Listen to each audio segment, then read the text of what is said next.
शहर जिसे झीलों का शहर कहा जाता है। लेकिन 2 और 3 दिसंबर 1984 की रात उसने मौत का समंदर देखा।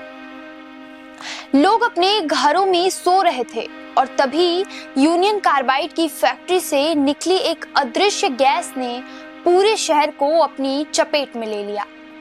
ना कोई चेतावनी, ना कोई अलार्म, बस अचानक शुरू हुआ अदृश्य कहर। 1984 की 2 और 3 दिसंबर की रात भारतीय इतिहास की सबसे भयानक घटनाओं में से एक थी। यह वह समय था जब भोपाल में यूनियन कार्बाइड फैक्ट्री से जहरीली गैस लीक हुई थी। उस रात शहर में सन्नाटा था और लोग नींद में थे, लेकिन अचानक गैस के फैलने से पूरा इलाका जहरीली परत से ढक गया। लोग सांस लेने में कठिनाई महसूस करने लगे, आंखें जलने लगी और कई लोग दम घुटने से अपनी जान गंवाने लगे। यह हादसा आज भी भोपाल की सबसे दर्दनाक और भयावह रातों में गिनी जाती है। बता दें, यूनियन कार्बाइड फैक्ट्री में मिथाइल आइसोसाइनाइड नाम की बेहद जहरीली गैस का इस्तेमाल होता था। पैसे बचाने के लिए कंपनी ने सुरक्षा से जुड़ी कई मशीनें बंद रखी थी। इसी लापरवाही के कारण जिस टैंक में गैस स्टोर थी, उससे अचानक गैस रिसाव होने लगा और देखते ही देखते पूरा शहर गैस के चपेट में आ गया। उस रात लोग गहरी नींद में थे। किसी को अंदाजा भी नहीं था कि मौत उनके घर में घुस चुकी है। कई लोग बिस्तर पर ही दम तोड़ दिए। जो लोग अपनी जान बचाने के लिए बाहर भागे, वे रास्ते में गिरकर मर गए। गैस की वजह से लोगों की आंखें जल रही थी, गले में घुटन थी और सांस रुक रही थी। इस हादसे में तुरंत लगभग 25,000 से ज्यादा लोगों की मौत हुई और हजारों लोग स्थायी रूप से बीमार हो गए। यह त्रासदी सिर्फ इंसानों तक सीमित नहीं थी। पर्यावरण, पेड़ पौधे और जानवर भी इसके प्रभाव से अछूते नहीं रहे।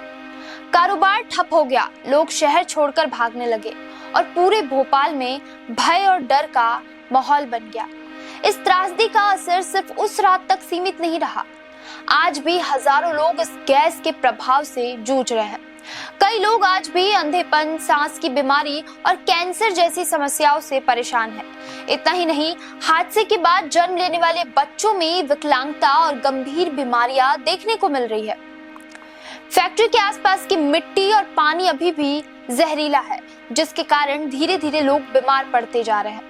इस पूरी घटना में सबसे बड़ी जिम्मेदारी यूनियन कार्बाइड के अमेरिकी बॉस वॉरेन एंडरसन की थी। वे हादसे के अगले दिन भोपाल आए।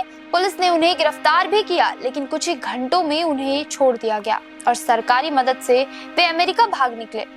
वे कभी सजा नहीं पा सके और 2014 में उनकी मौत हो गई।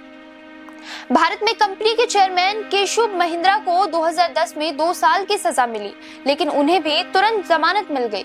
हादसे के 40 साल से भी ज्यादा समय बीत जाने के बाद भी पीड़ितों को पूरा न्याय नहीं मिल पाया है। कंपनी ने बहुत कम मुआवजा दिया था, जो पीड़ितों की हालत के मुकाबले अत्यंत कम था। आज भी लोग अधिक मुआवजे और फैक्ट्री परिसर को पूरी तरह साफ कराने की मांग कर रहे हैं।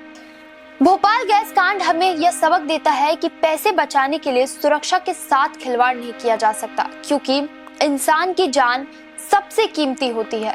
इस हादसे ने न केवल तत्काल जीवन खोए, बल्कि पीड़ितों के लिए दिल में और दिमाग में अस्थायी दर्द और पीड़ा छोड़ गई।